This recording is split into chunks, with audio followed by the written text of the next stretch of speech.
Halo Lighter semua, gimana kabar lu semua? Nah, nggak kerasa kita udah masuk di bulan ke-10, bulan Oktober. Nah, bulan yang baru artinya apa? Artinya kita bakal ngebahas tema yang baru. Bulan lalu masih inget nggak kita ngebahas apa? Wah, jangan-jangan udah pada lupa nih. Bulan lalu kita ngebahas tentang integritas. Sekarang kita bakal ngebahas tentang satu tema yang baru, yaitu kita bakal ngebahas satu tokoh yang namanya Daniel. Dan kalau kalian dari zaman sekolah minggu udah rajin ke gereja, pasti kalian nggak asing dengan tokoh Alkitab yang bernama Daniel. Dan waktu gua sebut Daniel, mungkin di benak kalian muncul yang namanya ini ya, gua singa. Bukan gua Belanda ya, tapi gua singa. Nah, tapi kabar baiknya gini, cerita Daniel ini nggak melulu soal gua singa. Ada banyak kisah-kisah tentang Daniel yang bisa kita pelajari dan kita dapatkan aplikasinya. Nah, makanya jangan sampai kalian ngelewatin seri pengajaran Daniel selama bulan Oktober ini. Untuk minggu ini gue bakal fokus ngebahas kisah kehidupan Daniel waktu dia masih muda banget, waktu dia masih remaja. Jauh sebelum dia mengalami episode dibuang ke gua singa. Nah, gue yakin kisah Daniel waktu masih muda ini bakal menjadi berkat buat kita semua. Jadi waktu Daniel masih muda ini bisa dibilang hidup dia itu sangatlah stand out. Alias dia punya kehidupan yang menonjol, yang beda banget dibanding teman-teman lainnya. Dan gara-gara itu Tuhan bekerja secara luar biasa di dalam kehidupan Daniel. Dan gue yakin gue dan lu sebagai anak Tuhan juga pasti punya kerinduan mau dipakai dengan luar biasa oleh Tuhan di sepanjang kehidupan kita. Supaya kita bisa ngerti cerita Daniel dengan lebih utuh, gue mau cerita latar belakang sejarahnya dulu. Nah, jadi waktu itu Raja Babel yang bernama Nebukadnezar nyerang kota Yerusalem. Nah, ini rajanya sadis dan benar-benar bengis banget. Kotanya dihancurin, dan gak cuman kotanya aja, tapi bait Allah di Yerusalem pun dihancurin. Dia nggak setengah-setengah. Nah, tapi dia punya alasan kenapa dia pengen ngancurin bait Allah di Yerusalem. Dia pengen nunjukin bahwa Allahnya orang Israel itu lebih cupu daripada Allahnya orang Babel. Jadi zaman dulu itu kalau ada dua bangsa berperang, waktu bangsa yang satu mengalahkan bangsa yang lainnya, dianggap dewanya bangsa ini, Tuhannya bangsa ini, Allahnya bangsa ini lebih cupu dibandingkan bangsa yang menang peperangan. Nah, makanya Nebukadnezar sengaja selain dia ngancurin kotanya, dia ngancurin bait Allah di kota Yerusalem buat mempertegas bahwa Allahnya orang Israel lebih cupu daripada Allahnya orang Babel. Nah, tapi selain Raja Nebukadnezar ini jahat, dia ini pinter, otaknya jalan, cerdik. Kotanya dihancurin nih, bait Allahnya dihancurin, tapi para penduduknya nggak dibasmi. Dia malah milih di antara orang-orang Israel, orang-orang yang bibit, bobot bebetnya bagus, diculik, diboyong ke negeri Babel. Kebayang ya? Nah, dia cerdik banget. Kenapa? Bayangin. Kotanya udah hancur nih. Bait Allahnya udah hancur. Harapan orang Israel ada di mana? Ada di anak-anak mudanya dong. Tapi ternyata anak-anak muda yang bibit bobot bebetnya bagus dicabut, ditarik dari tanah air mereka, dibawa ke negeri Babel. Dijadiin sandera sekaligus aset buat Raja Nebukadnezar. Nah, makanya otaknya ini sangat cerdik sekali. Nah, kita baca kisah kelanjutannya di Daniel 1 ayat 3-5. Lalu Raja bertitah kepada Aspenas, kepala istananya, untuk membawa beberapa orang Israel yang berasal dari keturunan raja dan dari kaum bangsawan. Nah, jadi orang-orang yang terpilih ini nggak sembarangan. Orang-orang yang kayak gimana sih yang dipilih sama Raja Nebukadnezar? Ayat 4, yakni orang-orang muda yang tidak ada sesuatu cela, yang berperawakan baik, yang memahami berbagai-bagai hikmat, berpengetahuan banyak, dan yang mempunyai pengertian tentang ilmu, yakni orang-orang yang cakap untuk bekerja dalam istana, supaya mereka diajarkan tulisan dan bahasa orang Kasdim. Jadi bayangin, orang-orang yang alim, orang yang pinter, yang jenius, yang ganteng-ganteng, yang cantik-cantik dipilih, diambil buat disekolahin di negeri Babel.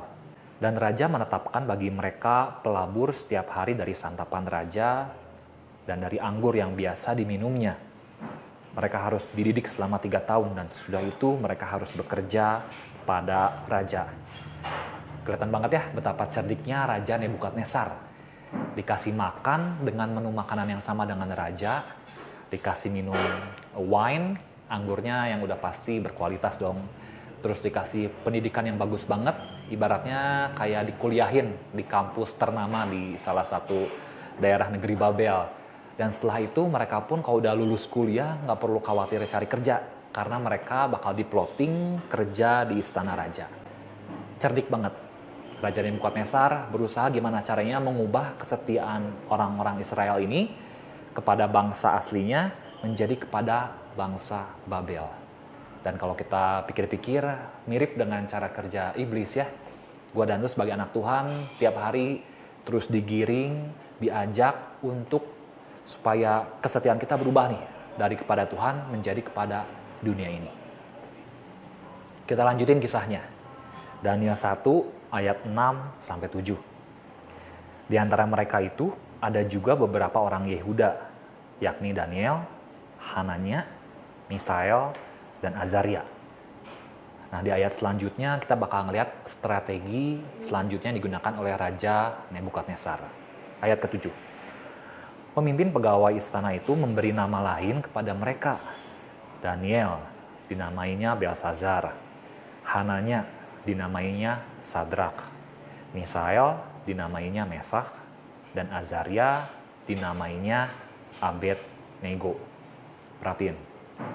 Bukan cuma dikasih menu makanan yang menggiurkan, bukan cuma dikasih pendidikan khas orang Babel, bukan cuma dikasih lowongan kerja untuk kerja di istana raja, tapi ternyata mereka semua diganti namanya yang nama khas orang Israel menjadi nama khas orang Babel. Daniel yang artinya Tuhan adalah hakimku diganti menjadi Belsasar yang artinya pangeran dewa Bel. Hananya yang punya arti dicintai oleh Tuhan diubah menjadi Sadrak yang artinya diterangi dewa matahari. Dewa matahari itu salah satu dewanya orang Babel. Kemudian Misael yang punya arti siapa seperti Tuhan diganti menjadi Mesak yang artinya siapa seperti Sah. Sah itu nama salah satu dewinya orang Babel. Dan yang terakhir Azaria yang punya arti Tuhan adalah penolongku diganti menjadi Abednego yang artinya hamba dewa Nego. Lagi-lagi nama dewa orang Babel. Nah gila ya, makanya nih Raja Nebukadnezar cerdik banget. Bukan cuma gaya hidupnya yang digiring supaya mirip orang Babel, bukan cuma pola pikirnya yang digiring supaya jadi kayak orang Babel, tapi identitas mereka juga mau istilahnya kayak di brainwash, mau dicuci supaya mereka lupa dengan identitas asli mereka, tapi mereka memiliki identitas yang baru supaya mereka bisa setia kepada orang-orang Babel. Nah, sampai sini kita harus tahu bahwa cara ini mirip banget dengan cara yang iblis gunakan untuk menyerang kita sebagai anak Tuhan. Gaya hidup kita diarahkan supaya mirip dengan orang dunia, pola pikir kita diarahkan supaya mirip dengan orang dunia, dan gak cuma itu, identitas kita pun seringkali diserang sama iblis supaya kita lupa dengan identitas kita sebagai anak Tuhan dan malah punya identitas yang salah, ngerasa kita adalah berasal dari orang dunia. Nah, kita baca kisah kelanjutannya. Daniel 1 ayat 8 ya. Daniel berketetapan untuk tidak menajiskan dirinya dengan santapan raja dan dengan anggur yang biasa diminum raja. Nah ini menarik. Waktu Daniel diculik, dia nggak protes. Waktu Daniel namanya diganti, dia nggak protes. Waktu Daniel disekolahin di negeri Babel, dia nggak protes. Tapi dia nggak diem-diem aja. Dia akhirnya mengambil keputusan untuk membuat sebuah batasan. Dia memutuskan nggak mau menajiskan dirinya dengan makanan dan minuman yang disuguhkan kepada dia yang sama seperti makanannya raja. Nah, kenapa? Ada 2 alasan kenapa Daniel nggak mau makan makanan raja. Daniel takut yang pertama, Takut ini berasal dari daging-daging yang memang haram secara hukum Israel. Daniel nggak mau makan. Atau yang kedua, Daniel takut makanan-makanan ini udah dipersembahkan kepada dewa-dewanya orang Babel. Daniel juga nggak berani makan. Nah menariknya Daniel, walaupun dia nggak tahu dengan pasti, tapi dia nggak mau ambil celah. Dia nggak mau ambil resiko. Pokoknya dia nggak mau menajiskan dirinya dengan makanan-makanan tersebut. Kita baca ayat selanjutnya. Dimintanyalah kepada pemimpin pegawai istana itu supaya ia tidak usah menajiskan dirinya. Nah ini menarik. Jadi Daniel memutuskan untuk membuat sebuah batasan. Dia nggak mau menajiskan dirinya, tapi dia menggunakan cara yang sopan. Dia informasi dulu ke pemimpin istananya. Jadi kita bisa belajar bahwa untuk memiliki hidup yang berbeda nggak perlu jadi orang yang nyebelin. Perhatiannya kan waktu Daniel dikasih makan dia nggak langsung flip the table ya, atau nggak marah-marah. Dia merasa pokoknya nggak mau diperlakukan seperti itu, dia nggak mau didanjiskan. Nggak, Daniel tetap dengan sopan ngomong dulu, gue nggak mau makan ya, karena gue nggak mau menajiskan diri gue. Dan juga kita bisa lihat Daniel waktu memutuskan hidup berbeda, nggak bersikap yang aneh-aneh dan menjudge teman-temannya mungkin yang tetap mau makan. Nangkep ya? Jadi contohnya gini, misalnya lu memutuskan misalnya, gue pengen menjaga kekudusan gue dengan tidak merokok nih. Nah, itu bagus. Aplikasinya apa? Waktu lu memutuskan untuk tidak merokok, waktu lu ngumpul dengan teman-teman yang merokok, nah lu nggak perlu jadi orang yang berbeda tapi nyebelin. Misalnya teman lu mau ngerokok, lu ambil rokoknya, lu patahin di depan mukanya. Nah, jangan kayak gitu, nggak perlu. Lu cukup memutuskan buat diri gue mah nggak mau ngerokok. Orang lain mau ngerokok, silahkan aja. Nangkep ya? Kita bisa belajar itu dari Daniel. Nah, sewaktu Daniel memutuskan dia nggak mau menajiskan dirinya dengan makanan raja, si kepala petugas istananya panik karena takut nanti Daniel jadi ceking, jadi kekurangan gizi. Kita baca kisah selanjutnya. Ayat 12 ya. Adakanlah percobaan dengan hamba-hambamu ini selama 10 hari. Dan biarlah kami diberikan sayur untuk dimakan dan air untuk diminum.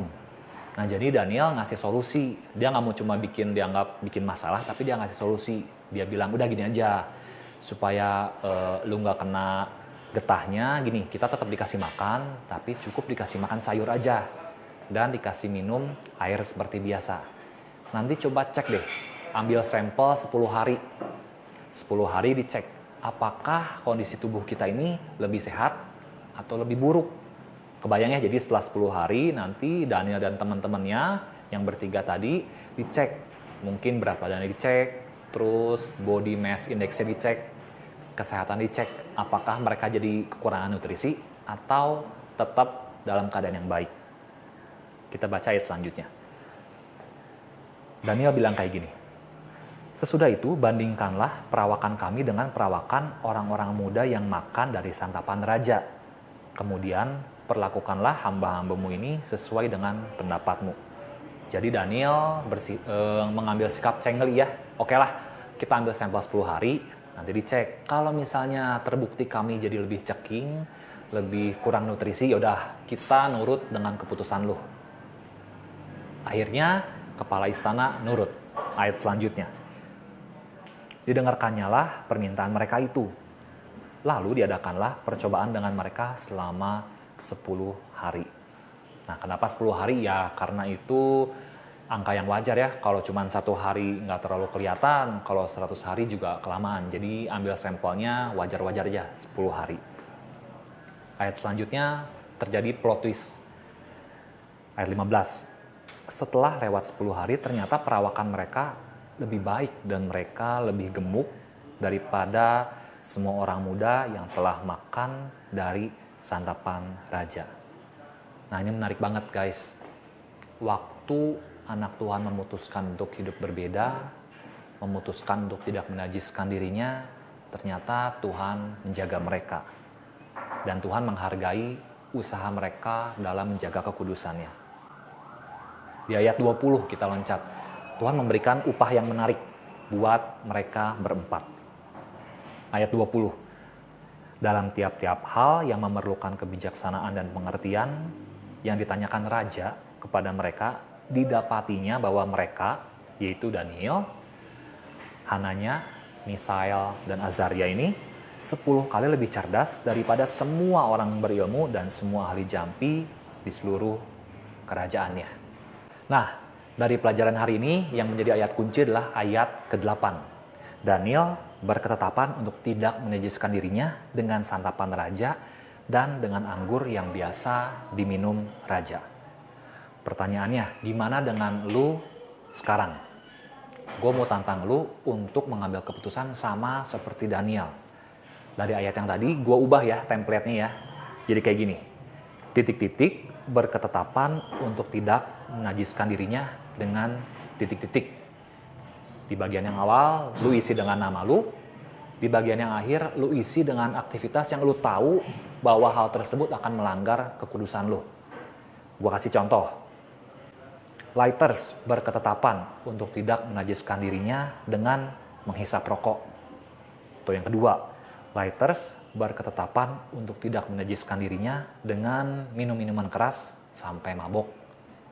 Contoh yang ketiga, lighters berketetapan untuk tidak menajiskan dirinya dengan mencontek di dalam ujian.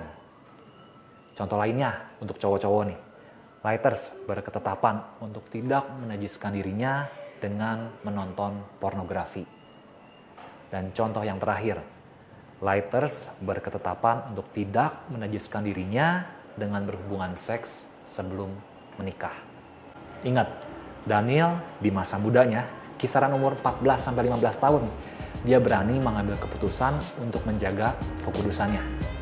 Gimana dengan lu? Ingat, waktu kita mengambil keputusan untuk menjaga kekudusan kita, Tuhan bakal menghormati kita dan menghargai kita. Gue tantang lu untuk mengambil keputusan yang sama dengan Daniel. God bless you all.